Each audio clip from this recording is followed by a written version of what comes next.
آج ہم اس دنیا جہان کی سب سے خوبصورت ہستی حضرت محمد صلی اللہ علیہ وآلہ وسلم کے اس دنیا سے وصال کا واقعہ بیان کریں گے۔ وہ دن جس دن ہمارے پیارے رسول صلی اللہ علیہ وآلہ وسلم اس دنیا سے پردہ فرما گئے۔ اس دن ہر آنکھ نم تھی اور ہر دل اداس تھا۔ اس دن ساری روشنی، سارا نور ہمارے پیارے نبی حضرت محمد صلی اللہ علیہ وآلہ وسلم کے ساتھ ہی رخصت ہو گیا اور یہ دنیا ویران ہو گئی۔ حضور اقدس صلی اللہ علیہ وآلہ وسلم نے 13 ذی الحج تک مکہ میں قیام فرمایا اور 14 ذی الحج کی رات ذوالحلیفہ میں بسر کی اور 15 تاریخ کو مدینہ پاک میں تشریف لے آئے۔ مدینے میں تشریف لانے کے بعد آپ صلی اللہ علیہ وآلہ وسلم نے سفر آخرت کی تیاری شروع کر دی، کیونکہ اللہ تعالیٰ نے اس جہان میں آپ صلی اللہ علیہ وآلہ وسلم کے مشن کی تکمیل کر دی تھی۔ آپ صلی اللہ علیہ وآلہ وسلم احد پہاڑی کی طرف تشریف لے گئے اور شہدائے احد کے لیے دعا مانگی۔ اس کے بعد آپ صلی اللہ علیہ وآلہ وسلم جنت البقیع میں تشریف لے گئے اور مسلمانوں کے لیے دعائے خیر کی۔ واپسی پر طبیعت اچانک ناساز ہو گئی۔ علیل پڑھنے سے ایک روز قبل آپ صلی اللہ علیہ وآلہ وسلم نے حدود و شام کے عیسائی عربوں کے خلاف مہم بھیجنے کا حکم دیا اور حضرت اسامہ کو اس مہم کا سالار مقرر فرمایا، لیکن حضور اکرم صلی اللہ علیہ وآلہ وسلم کا مرض شدت اختیار کر گیا اور مہم روانہ نہ ہو سکی۔ علالت کے دوران حضور اکرم صلی اللہ علیہ وآلہ وسلم چند دن مسجد نبوی میں تشریف لا کر نمازوں کی امامت فرماتے رہے۔ ایک دن عشاء کی نماز سے قبل آپ صلی اللہ علیہ وآلہ وسلم نے 3 دفعہ غسل کیا، پر تینوں دفعہ بے ہوش ہو گئے۔ آپ صلی اللہ علیہ وآلہ وسلم نے حضرت ابو بکر صدیق رضی اللہ تعالیٰ عنہ کو حکم دیا کہ نماز عشاء پڑھائیں۔ چنانچہ کئی روز تک حضرت ابو بکر صدیق رضی اللہ تعالیٰ عنہ نماز پڑھاتے رہے۔ پنجشنبہ کو آپ صلی اللہ علیہ وآلہ وسلم بڑی مشکل سے مسجد میں تشریف لائے۔ آپ صلی اللہ علیہ وآلہ وسلم نے سر پر پٹی باندھ رکھی تھی اور حضرت علی رضی اللہ تعالیٰ عنہ اور حضرت عباس رضی اللہ تعالیٰ عنہ کے کندھوں کا سہارا لیے ہوئے تھے۔ اس وقت حضرت ابو بکر صدیق رضی اللہ تعالیٰ عنہ نماز پڑھا رہے تھے۔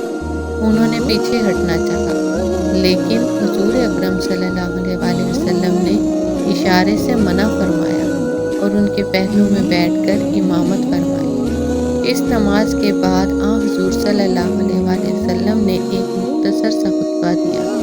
وہ خطبہ کچھ اس طرح ہے: خدا نے اپنے ایک بندے کو اختیار دیا ہے کہ وہ چاہے تو دنیا کی نعمتوں کو قبول کرے، چاہے وہ چیزیں جو خدا کے پاس ہیں۔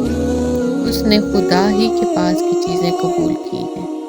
حضرت ابو بکر صدیق رضی اللہ تعالیٰ عنہ سمجھ گئے کہ اشارہ رحلت کی طرف ہے، چنانچہ آپ رضی اللہ تعالیٰ عنہ رو پڑی۔ حضور اکرم صلی اللہ علیہ وآلہ وسلم نے سلسلہ کلام جاری رکھا: اے لوگو، میں تمہیں انصار کے بارے میں وصیت کرتا ہوں۔ عام مسلمان بڑھتے جائیں گے، لیکن انصار اسی طرح کم ہوتے جائیں گے جیسے کھانے میں نمک۔ وہ اپنی طرف سے اپنا فرض ادا کر چکے، اب تمہیں اپنا فرض ادا کرنا ہے۔ وہ میرے جسم میں بمنزلہ وحدہ کے ہیں۔ جو شخص تمہارے نفع و نقصان کا متولی ہو، اسے چاہیے انصار میں سے نیکوکاروں کو قبول کرے اور خطاکاروں کو معاف کر دے۔ پھر آپ صلی اللہ علیہ وآلہ وسلم نے فرمایا: شام کی مہم اسامہ رضی اللہ تعالیٰ عنہ کی کم عمری کے باوجود تقرری پر تمہیں اعتراض ہے۔ تمہیں اس کے باپ زید رضی اللہ تعالیٰ عنہ کی سرداری پر بھی اعتراض ہوا تھا، لیکن خدا کی قسم وہ اس منصب کا حقدار تھا۔ وہ مجھے سب سے زیادہ محبوب تھا اور اس کے بعد یہ مجھے بہت عزیز ہے۔ پھر آپ صلی اللہ علیہ وآلہ وسلم نے فرمایا: حلال و حرام کی نسبت میری طرف کی جائے میں نے وہی چیز حلال کی ہے جو خدا نے اپنی کتاب میں حلال ٹھہرائی ہے، اور وہی چیز حرام کی ہے جو خدا نے حرام ٹھہرائی ہے۔ اے بنت رسول فاطمہ اور اے رسول کی پھوپھی صفیہ، خدا کے ہاں کے لیے کچھ کر لو، میں تمہیں خدا کی پاس پرس سے نہیں بچا سکتا۔ مسلمانوں، میں تمہیں خدا کے سپرد کرتا ہوں، خدا کی پناہ اور نصرت کے حوالے کرتا ہوں۔ خدا تمہارا محافظ ہے، تمہاری پرہیزگاری اور فرما برداری کی وجہ سے وہ تمہاری حفاظت و نگرانی کرے گا۔ بس اب میں دنیا سے علیحدہ ہونے والا ہوں اور اسے چھوڑ جانے والا ہوں۔ خطبے سے فارغ ہو کر نبی کریم صلی اللہ علیہ وآلہ وسلم حجرے میں تشریف لے گئے اور جو کچھ بھی گھر میں تھا راہ خدا میں تقسیم کر دیا۔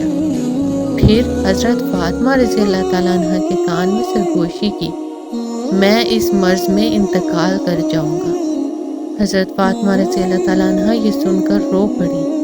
اس کے بعد آپ صلی اللہ علیہ وسلم نے فرمایا، غم نہ کرو، میرے خاندان میں سب سے پہلے تم ہی مجھ سے آ کر ملو گی۔ یہ سن کر حضرت فاطمہ رضی اللہ تعالیٰ عنہ ہنس پڑی۔